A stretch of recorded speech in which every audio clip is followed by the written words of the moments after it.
First time Kathmandu जाँदाखेरि चाहिँ मलाई यति भएको निन्दा लागेको बसमा त्यो लोभ क्या त्यो सिन मेरो पुर्खाहरूको जग्गा पुर्खाहरूले दुःख गरेको जग्गा अनि आँखा यस्तो प्रकारले कानमा हिर्काउँदै हिर्काउँदै हिर्काउँदै हिर्काउँदै हिँडेको काठमाडौँ पुग्यौँ।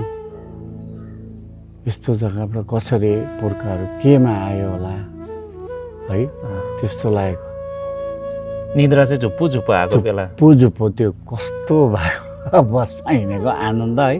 फेरि सिनहरू यस्तै भिडहरू नदीहरू यस्तो देख्दाखेरि अब कस्तो लोप्ने अब फेरि देख्छु कि देख्दिनँ त्यो खालको। नेपाल अब कस्तो अब जग्गा भन्ने नि अब विश्वले मन पराउने अब भगवान्हरू जन्म भएको जग्गा हो।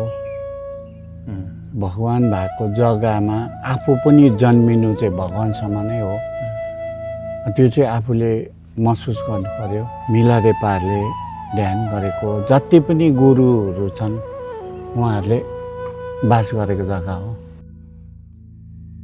यतिखेर चाहिँ हामी कालिम्पोङमा छौँ र कालिम्पोङको यो रमणीय दृश्य तपाईँले पछाडि देखिरहनु भएको छ।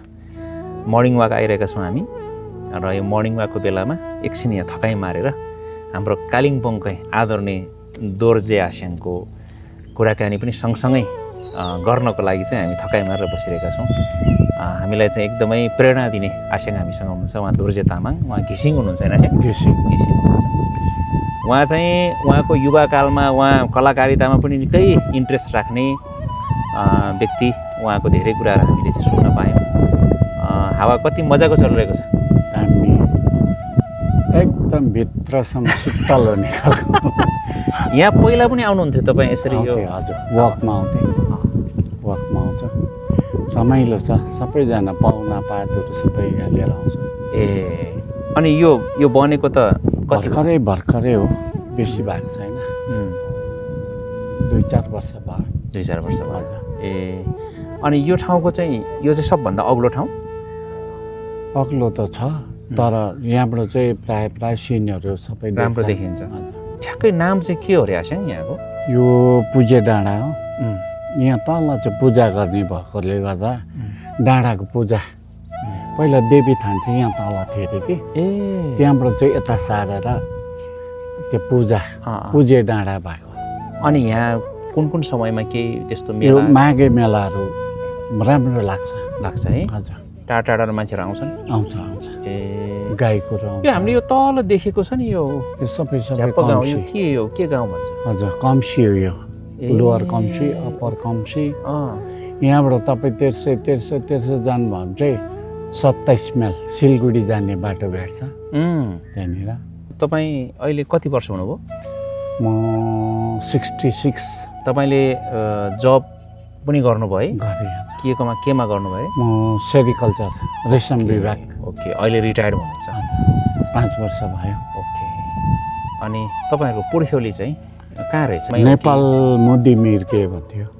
मोदी मिर्के? हजुर। ए कति पुस्ता अगाडि यता बाजे आउनु भएको यता, आखे आउनु भएको, त्यहाँदेखि आखे आपा म। तपाईँले आखे भेट्नुभयो नि? भेटेँ। अनि आखेहरूले भन्नुहुँदा चाहिँ यहाँ फेरि त्यस्तो बात चाहिँ त्यो बुझ्ने खालको थिइनँ म सानो। आखे चाहिँ यस्तो आकारको थियो, यस्तो खालको थियो। हजुर। जाँदा भेटिन्छ अरे त्यहाँ चाहिँ एकदम सरकार यता फर्की उता फर्की भन्दाखेरि फर्किने खालको डनहरू जस्तो घिसिङहरू छ अरे। त्यहाँदेखि काटेर चाहिँ फेरि अर्को जाँदाखेरि चाहिँ एकदम भलात्मी एकदम सिन्सियर सिधा घिसिङहरू छ। त्यो जग्गा चाहिँ तिमीहरूको भन्नुहुँदै थियो। त्यो चाहिँ कसले भन्नुभयो? एउटा भीम जोगी हुनुहुन्थ्यो कि, उहाँ बित्नु भयो। उहाँ चाहिँ पुगेर आउनु भएको? उतै त्यो त गाउँ डल्लै छ, मलाई थाहा छ भन्नु। दोलखाई भन्नुहुँदै थियो। दोलखा जिल्ला। तर त्यहाँ तपाईँ जानु भएन? ठ्याक्कै मौका पाएन। अनि तपाईँको बुवा पनि जानु भएन? कोही जानु भएन। बिचमा नेपाल कतिचोटि जानुभयो? म जानु चाहिँ म हलेसी गयो होला 2 खेप जस्तो। त्यहाँ बाइक काठमाडौँ 2 खेप जस्तो गयौँ।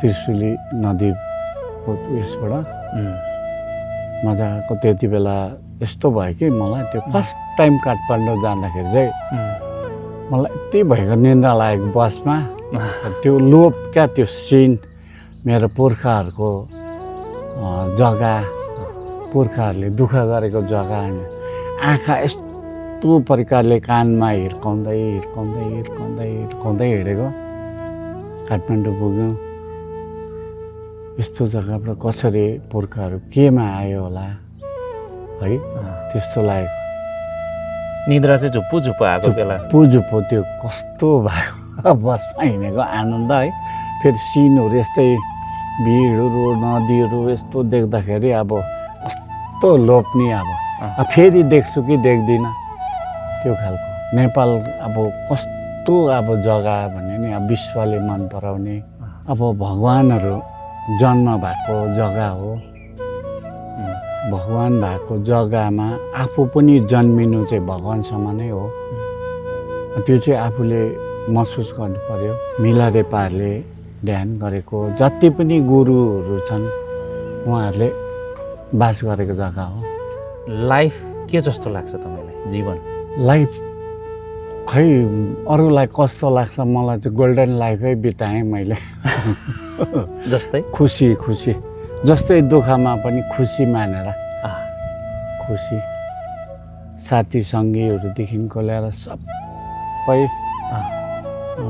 मैले कहिले पनि इच्छा चाहिँ गरिनँ इच्छा आफै पुरै हुँदै आयो क्या मतलब इच्छा राखिएन पुरा हुँदै आयो नोकरी हुन्छ भन्ने इच्छा पनि थिएन भयो प्रमोसन हुन्छ भन्ने इच्छा पनि थिएन भयो यहाँ जान्छु भन्ने त्यो इच्छा थिएन भयो केटाकेटीले पनि छोराबुहारीले पनि राम्रो कति जग्गा घुमायो राम्रो छ परिवार सबै राम्रै छ श्रीमती पनि एउटा धार्मिक क्षेत्रमै छन् हजुर छोराहरू पनि छोरा बुहारी छोरी राम्रै छ भनेपछि इच्छा चाहिँ धेरै राख्नु नहुने रहेछ नहुने राख्नु आफै पुर्ताल भएर आइहाल्दास् त्यस्तो पनि लाग्छ पूर्व जन्मको कमै जस्तो पनि लाग्छ साङ्गेले सबै पुर्याइदिएको जस्तो लाग्छ सबै तपाईँ त युवाकालमा कलाकारितामा पनि चाहिँ खुब रहर लाग्थ्यो खुब रहर लाग्थ्यो कति वर्षको उमेरमा हो तपाईँको त्यो कलाकारिताको सुरुवात या इन्ट्रेस्ट 13-14 वर्षदेखिकै हो कसलाई देखेर तपाईँ त्यस्तो खै त्यसै त्यो हाम्रो साथीभाइहरू त्यस्तै आफै त्यो एउटा पहिला हामी गाउँमै सानोतिनो नाटकहरू अब साथीभाइहरूले लेख्ने गीत लेख्ने नाटक लेख्ने गाउँमै खेल्ने त्यो भएकोले गर्दाखेरि रमाइलो लाग्थ्यो कति उमेरमा पुग्दा चाहिँ तपाईँले अलि राम्रैसँग सिकेरै गरौँ न अब भन्ने भयो त कलाकारितामा चाहिँ त्यो समय आएन मेरो ट्रान्सफर भएर कता कता पुग्यो हो जागिर पनि हुँदै यता कलाकारिता पनि गर्दै हजुर त्यो कसरी टाइम म्यानेज एकदमै सिरियसली चाहिँ गर्न सकिनँ सिरियसली अब सँगैको साथीहरू अहिले पिक्चरतिर एकदम राम्रो पैसामै खेल्नुहुन्छ हो यतैको पिक्चरमा कि हजुर उहाँनिर नेपालसम्म जानुभएको नेपालसम्म सुटिङहरू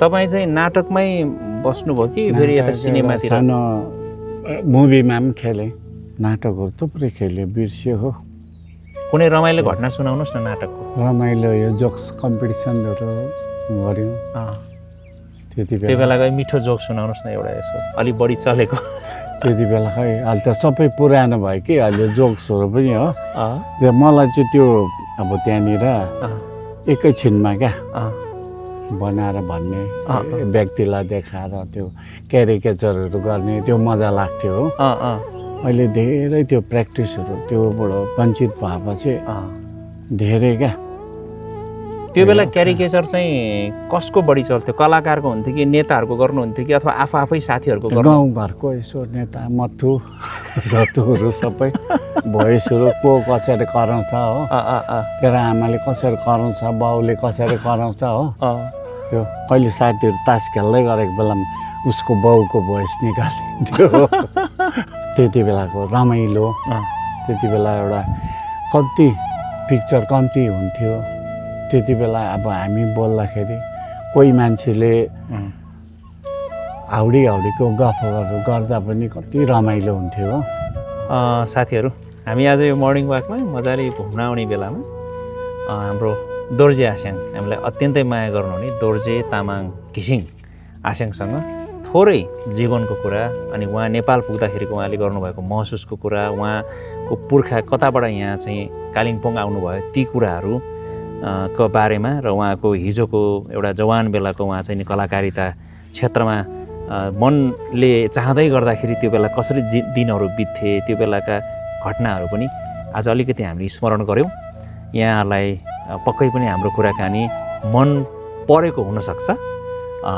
हेरिदिनु भयो, धेरै खुसी लाग्यो अनि आस्याङलाई पनि धेरै धन्यवाद। एकदम। अनि हाम्रो क्यामेरामा बस्नुहुने हाम्रो साथी रविनजीलाई पनि धन्यवाद। अनि हाम्रो ब्याकग्राउन्डमा त थुप्रो साथीहरू हुनुहुन्छ, हाम्रो गुरु हुनुहुन्छ कोशिश लोप्साङ वाइवा, हाम्रो हेमराज भाइ हुनुहुन्छ। हामी उहाँहरू सबैलाई यो मर्निङ वाकमा हामी सबै साथमै छौँ। सबैलाई धन्यवाद सबैलाई धन्यवाद। बिदा हुन्छु। फ्याफुल्ला जय होस्। यो ठाउँ चाहिँ कम्सी यो फरेस्ट बस्ती हो। फरेस्ट बस्ती त्यहाँदेखि उतापट्टि त्यो तपाईँको 27 माइल हामी सिलगढी जाने बाटो भेट्छ।